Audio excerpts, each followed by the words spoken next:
Hello दोस्तों, आज हम आपके लिए लेके आए कोडिंग डिकोडिंग का ऐसा क्वेश्चन जिसमें केवल एक वर्ड का कोड आपको दे रखा होता है और दूसरे वर्ड का कोड आपसे पूछा जाता है। तो इस तरह के क्वेश्चन को हम कैसे सॉल्व करेंगे, क्वेश्चन पढ़ते हैं पहले। यदि पाइप को 169165 लिखा जाता है तो स्वान का आखिरी अंक क्या होगा।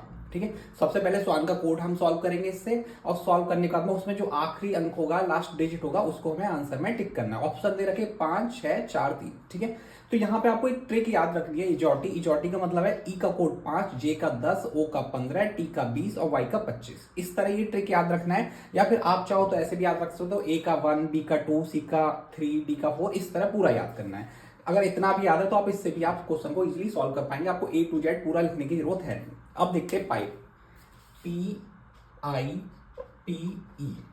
पी का मतलब क्या होता है, आप देखिए, पी का मतलब होगा ओ का 15 है, ओ के बाद पी आता है तो इसका हो गया कोड आपका 16। आई का मतलब क्या होगा भाई, जे से पहले आई आता है, आई का हो गया आपका 9। पी का फिर क्या होगा 16, ई का क्या होगा 5। तो आपको ये पता चला यहाँ पे 16 9 16 5, 16 9 16 5 ही कैसे आ रहा है। ठीक है, अब स्वान का पूछा है, स्वान के लिए भी फटाफट से करेंगे इस ट्रिक से सॉल्व। एस के लिए देखिए, एस के लिए कोड क्या रहेगा, ओ का कितना है 15, पी क्यू आर एस यानी 19 हो गया, या टी से पहले आता है एस तो 19 हो गया।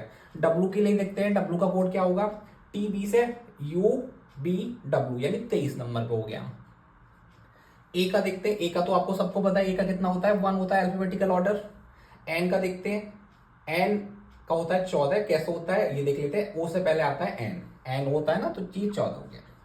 तो आपको लास्ट वाली डिजिट क्या मिली, यहां से लास्ट वाला नंबर क्या मिला 4, तो आपको सही टिक क्या करना है 4। इस तरह का क्वेश्चन भी आजकल पूछे जा रहा है एग्जाम में, जिसमें लास्ट अंक पूछा जाए, पहला पूछा जाए, बीच का पूछा जाए, कुछ भी पूछा जाए, जब आप पूरा कोड इसे सॉल्व कर लोगे तो आप इजीली किसी भी क्वेश्चन का आंसर कर पाओगे। Thank you.